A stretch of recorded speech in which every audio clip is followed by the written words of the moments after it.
Hello, everybody.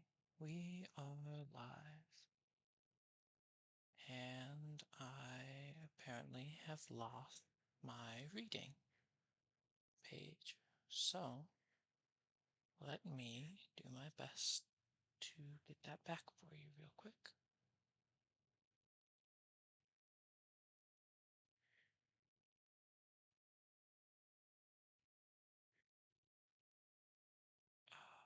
Mhm. Okay, cool. That doesn't appear to have worked. Well, how about something even better?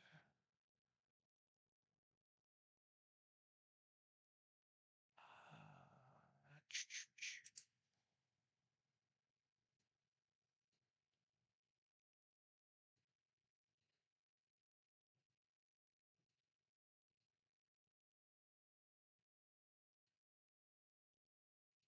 What if I do this?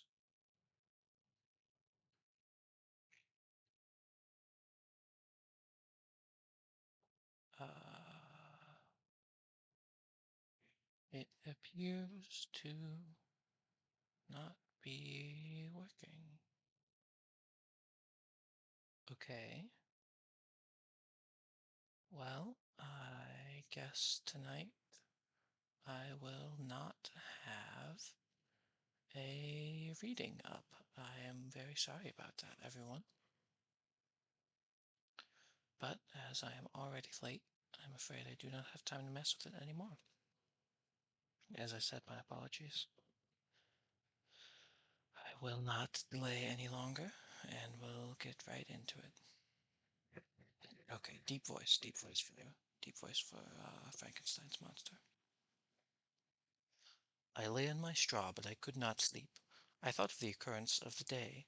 What chiefly struck me was the gentle manners of these people, and I longed to join them, but dared not.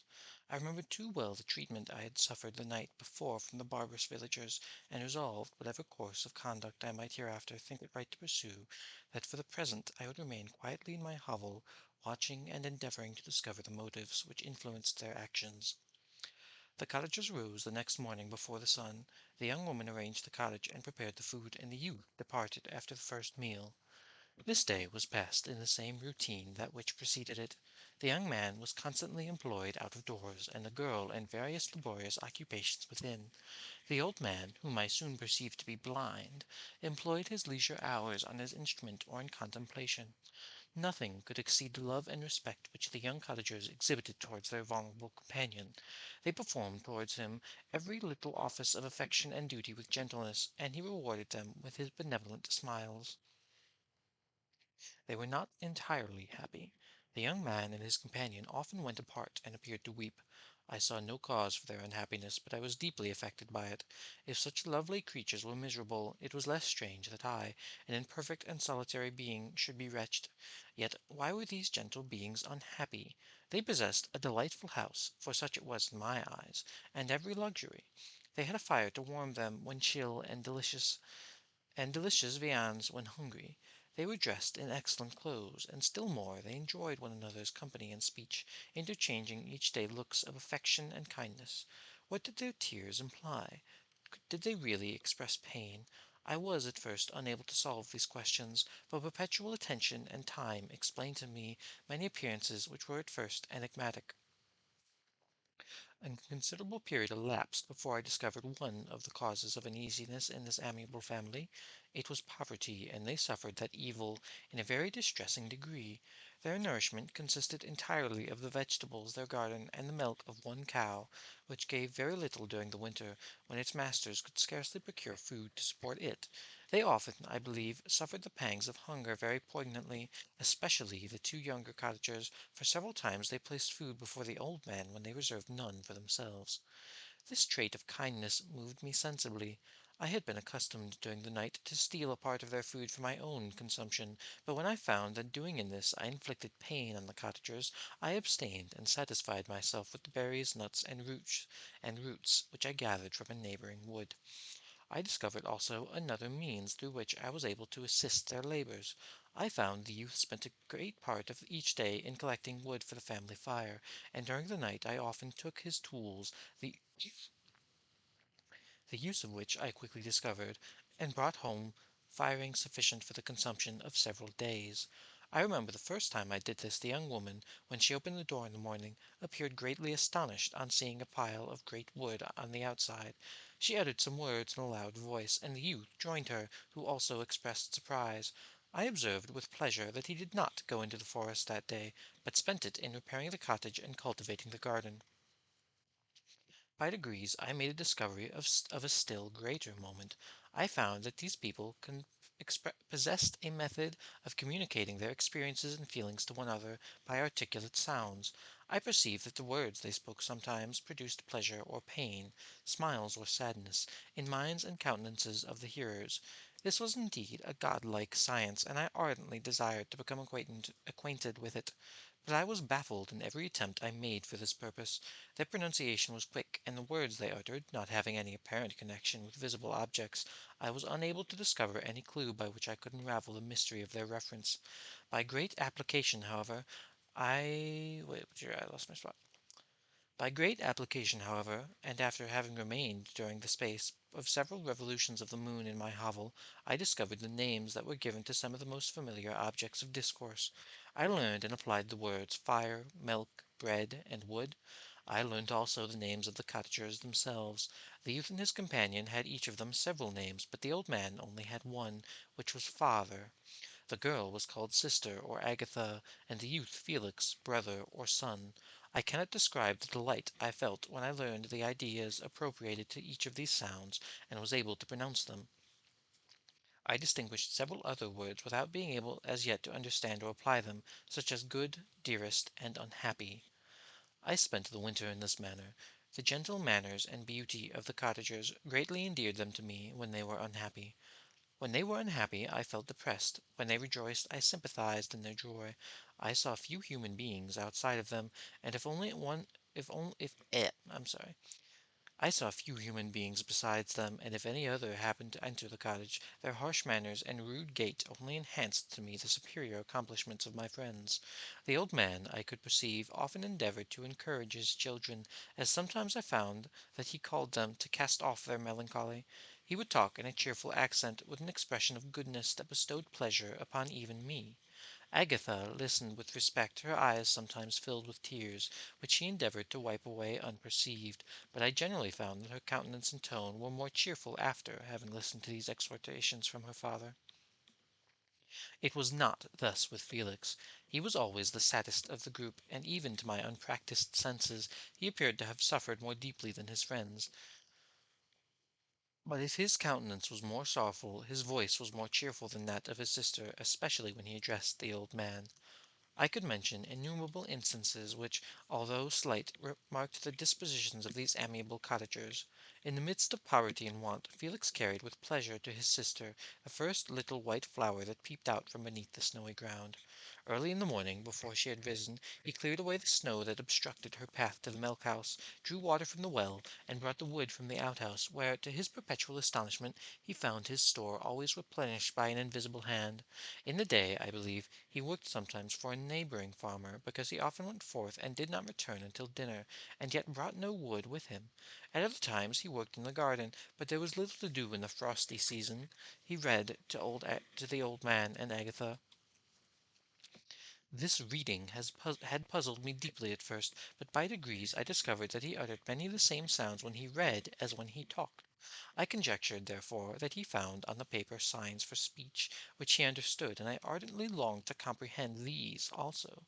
But how was that possible when I did not even understand the sounds for which they stood as signs? I improved, however, sensibly in this science, but not sufficiently to follow up any kind of conversation, although I applied my whole mind to the endeavour, for I easily perceived that, although I eagerly longed to discover myself in the cottagers, I ought not to make the attempt until I had first become master of their language, which knowledge might enable me to make them overlook the deformity of my figure, for this also the contrast perpetually presented to my eyes had made me acquainted. I admired the perfect forms of my cottagers, their grace, beauty, and delicate complexions, but how I was terrified when I viewed myself in a transparent pool. When I first stared back, unable to believe that it was indeed I who was reflected in the mirror, and when I became fully convinced that I was in reality the monster that I am, I was filled with the bitter sensations of despondence and mortification. Alas, I did not entirely know the fatal effects of this miserable deformity. As the sun became warmer and the light of day longer, the snow vanished, and I beheld the bare trees and the black earth. From this time Felix was more employed, and the heart-moving indications of impending famine disappeared. Their food, as I afterwards found, was coarse, but it was wholesome, and they procured a sufficiency of it. Several new kinds of plants sprang up in the garden, which they dressed, and these signs of comfort increased daily as the season advanced. The old man, leaning on his son, walked each day at noon, when it did not rain, as I found it was called when the heavens poured forth its waters. This frequently took place, but a high wind quickly dried the earth, and the season became far more pleasant than it had been. The model of life in my hovel was uniform. During the morning I attended the motions of the cottagers, and when they were dispersed in various occupations, I slept. The remainder of the day was spent in observing my friends. When they had retired to rest, if there was any moon or night or starlight, I went into the woods and collected my own food and fuel for the cottage. When I returned, as often as it was necessary, I cleared their path from snow and performed those offices which I had seen done by Felix. Afterwards I found that these labors, performed by an invisible hand, greatly astonished them, and once or twice I heard them on occasions utter the words "good spirit," "wonderful," but I did not then understand the significance of these terms. My thoughts now became more active. I longed to discover the motives and feelings of these lovely creatures. I was inquisitive to know why Felix appeared so miserable and Agatha so sad. I thought, foolish wretch, that it might be in my power to restore happiness to these deserving people. When I slept or was absent, the forms of the venerable blind father, the gentle Agatha, and the excellent Felix flitted before me. I looked upon as superior beings who would be arbiters of my future destiny. I formed in my imagination 1,000 pictures of the presenting myself to them and their reception of me. I imagined that at first they would be disgusted, until, by my gentle demeanor and conciliating words, I should first win their favor, and afterwards their love. These thoughts exhilarated me and led me to apply with fresh ardor to acquiring the art of language. My organs were indeed harsh but supple, and although my voice was very unlike the soft music of their tones, yet I pronounced such words as I understand with tolerable ease. It was with the ass and the lapdog, yet surely the gentle ass, whose intentions were affectionate, although his manners were rude, deserved better treatment than blows and execration. The pleasant showers and genial warmth of spring greatly altered the aspect of the earth. Men who before this change seemed to have hidden caves dispersed themselves, and were employed in various arts of cultivation. The birds sang in more cheerful notes, and the leaves began to bud forth on the trees. Happy, happy earth! Fit habitation for gods, which so short a time before was bleak, damp, and unwholesome. My spirits were elevated by the enchanting appearance of nature. The past was blotted from my memory. The present was tranquil, and the future gilded by bright rays of hope and anticipations of joy. And that is chapter 12. And I have to grab my water bottle because I forgot to do that as I was running late. Hey, Potato. I'm glad you could drop in. We'll be back in a minute or so. Thank you for your patience.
And he's back.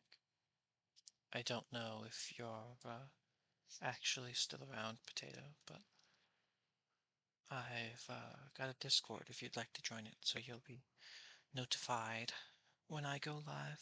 What else? What else? What did the... Oh, I'm looking around to pick up the book again, forgetting that it is an online copy, of course. I can get on with chapter 13. As I said, I apologize for my lateness tonight. I was preoccupied and did not notice how late it had gotten. I now hasten to the more moving part of my story. I shall relate events that impressed me with feelings which, from what I had been, have made me what I am. Spring advanced rapidly, the weather became fine, and the skies cloudless. It surprised me that before was desert and gloomy should now bloom with the most beautiful flowers and verdure. My senses were gratified and refreshed by the thousands of scents of delight and thousand sights of beauty. It was on one of these days when my cottagers periodically rested from labor. The old man played on his guitar, and the children listened to him, that I observed the countenance of Felix was melancholy beyond expression. He sighed frequently, and once his father paused in his music, and I conjectured by his manner that he inquired the cause of his son's sorrow. Felix replied with a cheerful accent, and the old man was recommencing his music when someone tapped on the door. It was a lady on horseback, accompanied by a countryman as a guide. The lady was dressed in a dark suit, covered with a thick black veil. Agatha asked a question, to which the stranger only replied by pronouncing, in a sweet accent, the name of Felix. Her voice was musical, but unlike that of my friend's. On hearing the word, Felix came up hastily to the lady, who, when she saw him, threw up her veil, and I beheld a countenance of angelic beauty and expression. Her hair of shining raven black, and curiously braided. Her eyes were dark, but gentle, although animated. Her features of a regular proportion, and her complexion wondrously fair, each cheek tinged with a lovely pink. Felix seemed ravished with delight when he saw her. A trait of sorrow vanished from his face, and it instantly expressed a degree of ecstatic joy, of which I could hardly have believed it was capable. His eyes sparkled as his cheek flushed with pleasure, and at that moment I thought him as beautiful as the stranger. She appeared affected by different feelings. Wiping a few tears from her lovely eyes, she held out her hand to Felix, who kissed it rapturously, and called her, as well as I could distinguish, his sweet Arabian. She did not appear to understand him, but smiled. He assisted her to dismount, and dismissing her guide, conducted her into the cottage. Soon conversations took place between him and his father, and the young stranger knelt at the old man's feet, and would have kissed his hand, but he raised her and embraced her affectionately. I soon perceived that although the stranger uttered articulate sounds and appeared to have a language of her own, she was neither understood by nor herself understood the cottagers. They made signs which I could not comprehend, but I saw that her presence diffused gladness through the college, dispelling their sorrow as sun dissipates the morning mists. Felix seemed peculiarly happy, and with smiles and delight welcomed his Arabian. Agatha, the ever gentle Agatha, kissed the hands of the lovely stranger, and pointed to her brother, made signs which appeared to me mean that he had been sorrowful until she came. Some hours passed thus, while they, by their countenances, expressed joy, the cause of which I did not comprehend. Presently I found, by the frequent recurrence of some sound which the stranger repeated after them, that she was endeavoring to learn their language, and the idea instantly occurred to me that I should make use of the same instructions to the same end. The stranger learned about 20 words at the first lesson. Most of them, indeed, were those which I had before understood, but I profited by the others.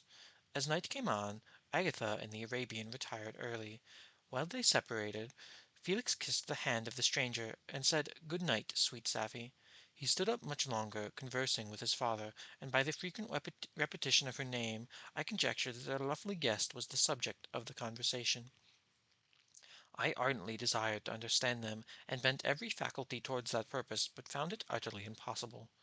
The next morning Felix went out to his work, and after the usual occupations of Agatha were finished, the Arabian sat at the feet of the old man, taking his guitar, played some airs so entrancingly beautiful that I lost my spot. taking his guitar, played some airs so entrancingly beautiful that they at once drew tears of sorrow and delight from my eyes. She sang, and her voice flowed in a rich cadence, swelling or dying away like a nightingale of the woods. When she had finished, she gave the guitar to Agatha, who at first declined it. She played a simple air, and her voice accompanied it in sweet accents, but unlike the wondrous strain of the stranger. The old man appeared enraptured, and said some words which Agatha endeavored to explain to Safie, and by which he appeared to wish to express that she bestowed on him the greatest delight by her music. The days now passed as peaceably as before, with the sole alteration that joy had taken the place of sadness in the countenances of my friends. Safie was always gay and happy. She and I improved rapidly in the knowledge of language, so that in 2 months I began to comprehend most of the words uttered by my protectors. In the meanwhile, also the black ground was covered with herbage, and the grey banks interspersed with innumerable flowers, sweet to the scent and the eyes. Stars of pale radiance among the moonlight woods, the sun became warmer, the nights clear and balmy, and my nocturnal rambles were an extreme pleasure to me, although they were considerably shortened by the late setting and early rising of the sun, for I never ventured abroad during daylight, fearful of meeting with the same treatment I had formerly endured in the first village which I had entered. My days were spent in close attention, but I might more speedily master the language, and I may boast that I improved more rapidly than the Arabian, who understood very little and conversed in broken accents, whilst I comprehended and could imitate almost every word spoken. While I improved in speech, I also learned the science of letters, as it was taught to the stranger, and this opened before me a wide field of wonder and delight. The book from which Felix instructed Safie was Volney's Runes of Empires. I should not have understood the purport of this book had not Felix, in reading it, given very minute explanations. He had chosen this work, he said, because the declamatory style was framed in imitation of the Eastern authors. Through this work I obtained a cursory knowledge of history and a view of the several empires at present existing in the world. It gave me insight into the manners, governments, and religions of different nations on earth. I heard of the slothful Asiatics, of the stupendous genius and mental activity of the Grecians, of the wars and wonderful virtue of early Romans, of their subsequent degeneration, and the decline of the mighty empire of chivalry, Christianity, and kings. I heard the discovery of the American hemisphere, and wept with Safie over the hapless fate of its original inhabitants. These wonderful narrations inspired me with strange feelings. Was man, indeed, at once so powerful, so virtuous and magnificent, yet so vicious and base? He appeared at one time a mere scion of the evil principle, and at another at all can be conceived of noble and godlike. To be great and virtuous man appeared to be the highest honor that can befall a sensitive being. To be base and vicious, as many on record have been, appeared to be the lowest degradation, a condition more abject than that of the blind mole or harmless worm. For a long time I could not conceive how one man could go forth and murder his fellow, or even why there were laws and governments. But when I heard details of vice and bloodshed, my wonder ceased, and I turned away with disgust and loathing. Every conversation of the cottagers now opened new wonders to me. While I listened to the instructions which Felix bestowed upon the Arabian, the strange system of human society was explained to me. I heard the division of property, of immense wealth and squalid poverty, of rank, descent, and noble blood. The words induced me to turn towards myself. I learned that the possessions most esteemed by your fellow creatures were high and unsullied descent united with riches. A man might be respected with only one of these advantages, but without either he was considered, except in very rare instances, as a vagabond and a slave doomed to waste his powers for the profits of the chosen few. And what was I? Of my creation and the Creator I was absolutely ignorant, but I knew that I possessed no money, no friends, and no kind of property. I was, besides, endued with a figure hideously deformed and loathsome. I was not even of the same nature as man. I was more agile than they, and could subsist upon coarser diet. I bore the extremes of heat and cold with less injury to my frame. My stature far exceeded theirs. When I looked around, I saw and heard of none like me. Was I, then, a monster, a blot upon the earth from which all men fled and whom all men disowned? I cannot describe to you the agony that these reflections inflicted upon me. I tried to dispel them, but sorrow only increased with knowledge. Oh, that I had ever remained in my native wood, nor known nor felt beyond the sensations of hunger, thirst, and heat! of what a strange nature is knowledge. It clings to the mind when it is once seized of it like a lichen on the rock. I wished sometimes to shake off all thought and feeling, but I learned that there was one means to overcome the sensation of pain, and that was death, a state which I feared yet did not understand. I admired virtue and good feelings, and loved the gentle manners and amiable qualities of my cottagers, but I was shut out from intercourse with them, except through means which I obtained by stealth, when I was unseen and unknown, and which rather increased than satisfied the desire I had of becoming one among my fellows. The gentle words of Agatha and the animated smiles of the charming Arabian were not for me. The mild exhortations of the old man and the lively conversation of the loved Felix were not for me. Miserable, unhappy wretch! Other lessons were impressed upon me more deeply. I heard of difference of sexes, the birth and growth of children, how the father doted on the smiles of the infant, and the lovely sallies of the older child, how all the life and cares of the mother were wrapped up in the precious charge, how the mind of youth expanded and gained more knowledge of brother, sister, and all the various relationships which bind one human being to another in mutual bonds. But where were my friends and relations? No father had watched my infant days, no mother had blessed me with smiles and caresses, or if they had, all my past life was now a blot, a blind vacancy in which I distinguished nothing. From my earliest remembrance I had been as I was in height and proportion. I had never seen a being resembling me or who claimed any intercourse with me. What was I? The question again recurred, to be answered only with groans. I will soon explain to what these feelings tended, but allow me now to return to the cottagers, whose story excited to me in such various feelings of indignation, delight, and wonder, but which all I terminated with additional love and reverence for my protectors, for so I loved in an innocent, half painful self-deceit to call them. And that is the end of chapter 13. So I will check up.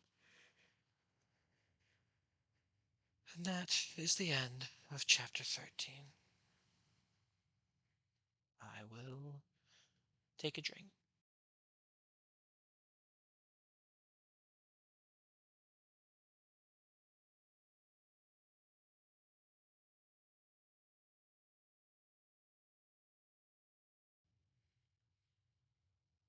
Yes, as I said, I apologize for being late.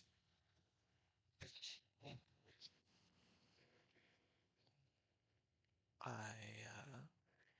simply lost track of time. That said, today is June 1st, so happy Pride Month, everyone. I will not make any allusions to. How do I word this? I will not make any allusions to how queer people have adopted Frankenstein, our current book, but I will say that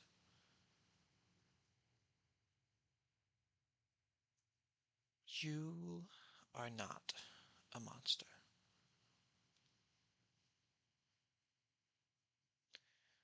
You are not strange and ugly or anything.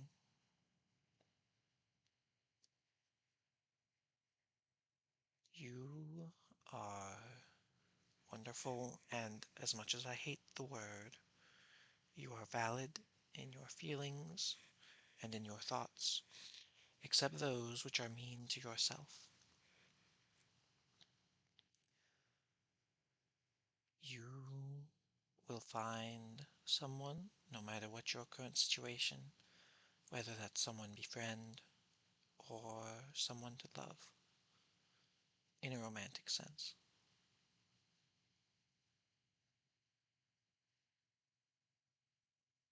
And you will, if you are not, be happy. I guarantee it.